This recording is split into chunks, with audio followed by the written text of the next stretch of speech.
well, it's inspiring to hear about Lewisham and the campaigning there.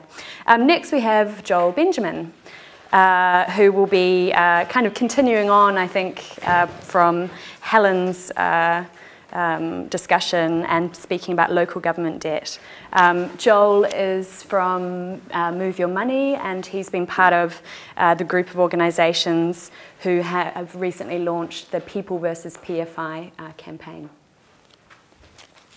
Thanks, Simon. It's great to see so many people here tonight.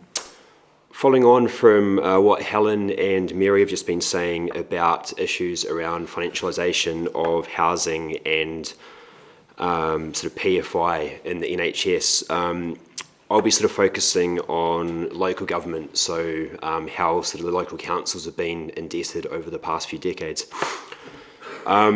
The local government sector in the UK currently accounts for about one in every £5 spent of our welfare budget, so it's by far the largest chunk of the UK welfare spend.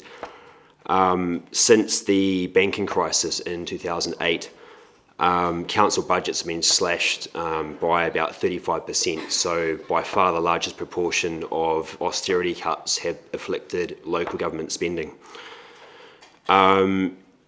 At the same time, as Helen was sort of pointing out, the government has been trying to sort of change the way our public sector services kind of borrow money, and as Helen mentioned with PFI, it's always cheaper for government departments to borrow from the central government, from the Public Works Loan Board, from the Bank of England, than it is to borrow from private sources such as banks. So yeah, it's at least double the cost to borrow from a bank than it is to borrow from central government. Yet despite that, since the sort of big bang under Thatcher, since deregulation, you've seen a kind of steady trend of public sector organisations borrowing from private banks instead of borrowing from central government. The UK Treasury's played quite a big role in this. They've been sort of encouraging schemes like PFI. They do this by inviting consultants, expertise from the big four accountancy firms, big four banks, invite these people into the Treasury to kind of cook up schemes like PFI, then sort of rotate them back into the private sector to then invest in infrastructure funds and housing and PFI to profit from the schemes. So you see this sort of rise since the sort of 1990s of sort of PFI from a, basic industry that didn't exist to one where we now owe something like £305 billion. Local authorities also have a huge chunk of PFI debt, so it's not just in the NHS, it's also defence, it's in housing, it's everywhere. You also see the sort of rise of what's called sort of LOBO loans. So these are kind of like a hybrid sort of loan which the banks have put together, almost like a Wonga loan for a local authority. They sort of sell these things as like a short-term teaser rate loan where, say for instance, the Public Works Loan Board offers you a fixed-term loan for 50 years at 4%.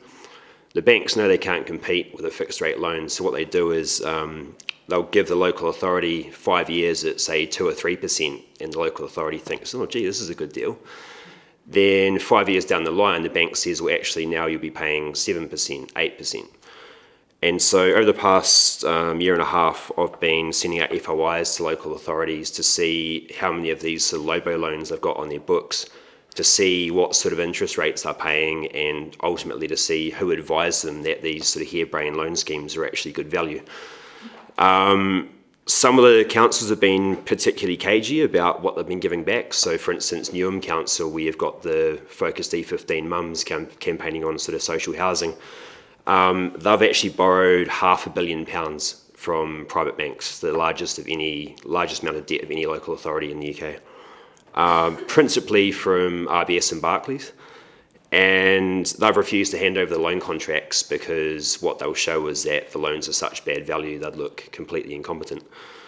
So what I'm sort of proposing is a series of sort of municipal debt audits whereby informed citizen journalists go around and actually take the local authority to task about where they're borrowing money, who they're borrowing from, and who's giving advice to enter these sort of loans. And what I've sort of found out so far is that it's firms like Capita advising councils to borrow in this way. and I'm not sure how many of you know who Capita are, but they're a public sector outsourcing firm who make their profits from privatising local government and public sector services, which might look something like a conflict of interest. So I've been looking at, so Kent County Council, Newham, and a few others, and if anyone's interested in sort of helping out with this sort of idea of a municipal debt audit, it's something activists in Spain have been doing for the past couple of years. I've developed a useful toolkit for doing as much. And so, come and have a chat afterwards, and be happy to go through it with you. Thank you.